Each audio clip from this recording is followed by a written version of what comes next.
Hey guys, welcome back. My name is Scott and this is another My Bourbon Journey review. So if you're new to this channel and you're looking for reviews of different whiskeys such as bourbons, ryes, American style whiskeys, go ahead and hit that subscribe button. Also make sure and hit the bell notification. That's going to alert you to when I'm doing new uploads, live streams, things along those lines.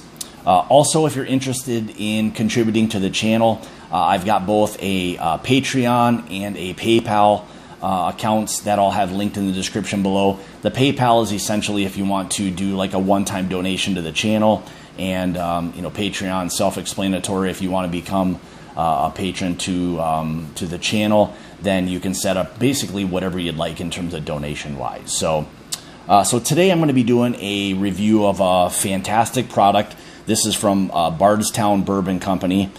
This is their what they call the collaboration series. There's two different ones. What this is essentially is their basically 10-year MGP bourbon that they then source obviously from MGP, have it then put into the Copper Kings Brandy Barrels, set there or stored at Copper Kings for upwards of 18 months. So that's a fair amount of time to actually, have something sitting in a secondary barrel. A lot of times you'll see where it's maybe a month to maybe 90 days, things along those lines. But, 18 months, that's going to really pick up a lot of, influence from whatever that particular barrel is, this being their brandy barrel. So a little bit of information. Again, this is 10-year straight bourbon sourced from MGP, put into the Copper Kings brandy barrels, stored there for an additional 18 months in those barrels, and then you get this blend. So I have had it prior to this, and so we'll kind of get into that in a minute. But other information. So mash bill on this was, did a little bit of research, found out, so this is MGP's mash bill, 75% corn, 21% rye, and 4% malted barley. Again, 10-year stock from MGP. Also this is bottled at barrel strength, 100 and I believe this was 113 proof.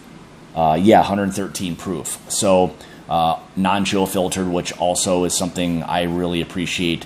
Leaves all of the kind of oils, impurities, things along those lines. Essentially, this is taken right from the barrel, bottled, things along those lines. So really, really nice from that standpoint. So why don't we get into the review? So typically what I try to do is we'll go through the appearance, we'll go through the nosing, the taste, and then pricing, where it can be found, do I recommend it, things along those lines. So why don't we go ahead and we'll get into this. So as you can see, I'll kind of put this off, a really, really nice dark kind of amber bronze type of color, really dark kind of copper penny type of color. So let's go ahead and we'll get into the nose. Yeah, so the one thing I pick up a lot of this, or a lot from this was, and I was the other day too, a lot of like honey, really like the dark fruit. So like you're getting into like that plum and that raisin, dark cherries, things along those lines. A lot of that's the influence coming from those brandy barrels as well. So you're starting to pick up a lot of that sweetness. Yeah, there's that little bit of corn present, some oak there, but a really nice kind of sweet nose.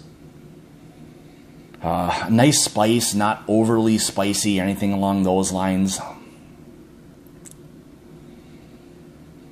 But yeah, lots of those really, kind of, dark fruits, really nice and sweet from that standpoint, nose-wise. Yeah, definitely some honey. The oak is there. I mean, for a 10-year bourbon, you'd expect for there to be some oak to it. So, but it's not overpowering by any means, oak-wise. So don't be, scared off if you don't like overly oaked bourbons. This is not that. Well, let's go ahead and we'll get into the taste. Cheers.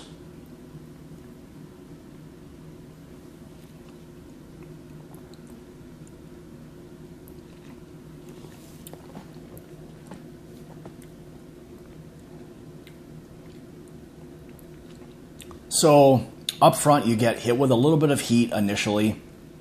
Kind of lets you know there's some proof to it. But again, the nose matches the palate, or vice versa. Palate matches the nose extremely well. Tons and tons of dark fruit. The caramels, you know, those heavy bourbon notes are there. You really pick up some of that sweetness from those brandy barrels. A really, really nice finish to it. You know, again, the dark fruits, the honey, those classic bourbon notes, you know, the vanillas, the caramels, things along those lines, just really nicely enhanced. They've done a fantastic job with, you know, picking this, I think, at the right time in terms of removing it from, you know, those brandy barrels, where it's not, you know, over processed or anything, meaning it's not sitting in those barrels for so long that all you're tasting is. Sometimes you can get, you know, sherry or, you know, those other, you know, influences will want to dominate it. The nice part about this is you've got a solid, you know, bourbon already as kind of the backbone, meaning, you know, a 10-year bourbon. So it's already going to have a lot developed with it. Now you're adding the characteristic of these brandy barrels that are now starting to kind of bring forth some of the influence in that. So, I mean, it's really, really, really nice.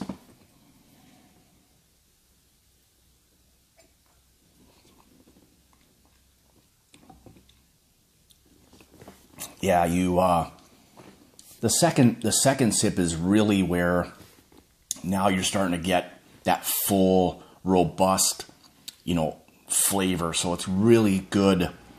You know, the bourbon notes, the finishing notes, that brandy is really there. You know, would I know necessarily that it was brandy? Maybe not, but you can tell there's a finish to it.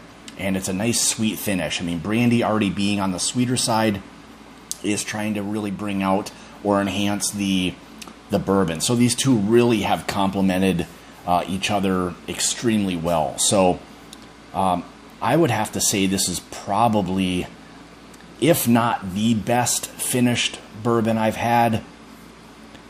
I mean, it's right up there. I mean, it's top, you know, 2 or 3 tops. I mean, it is really, really fantastic.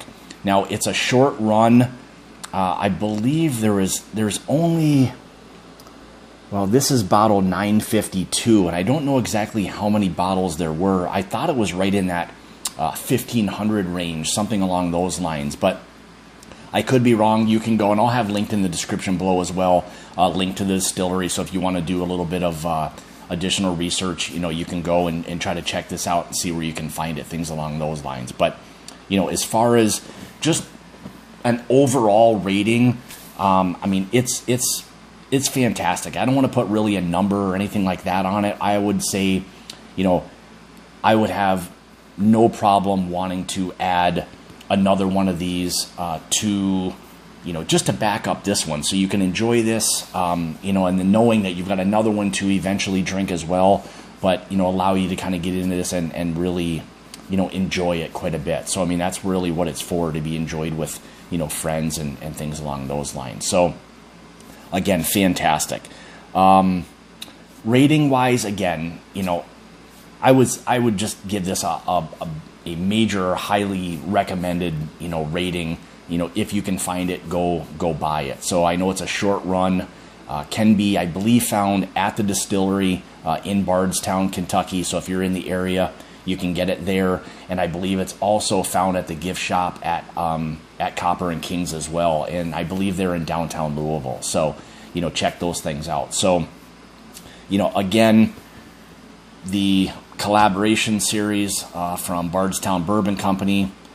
This is their one of 2 collaborations, a barrel-proof, non-chill filtered finished bourbon in the Copper Kings Brandy Barrels. So, again, fantastic job. Highly recommend picking this thing up if you can find it. So, so again, if you're, again, interested in contributing to the channel, I'll have links in the description below. Leave me a thumbs up, you know, comments. I love to interact with everybody when they leave comments. You subscribe to the channel, hit the bell notification, all of that stuff. So, and then I kind of was looking the other day for a little bit of a catchphrase. So I know a lot of people have things, but, I came across something that essentially said that it's about the journey and not the destination, which kind of fits my whole motto very well. I mean, it's my bourbon journey, and it is. So, I mean, everything has become, for me, a bit about this whole entire journey and not necessarily the destination. So, I'll leave it at that. So, again, it's about the journey and not the destination. Cheers, guys.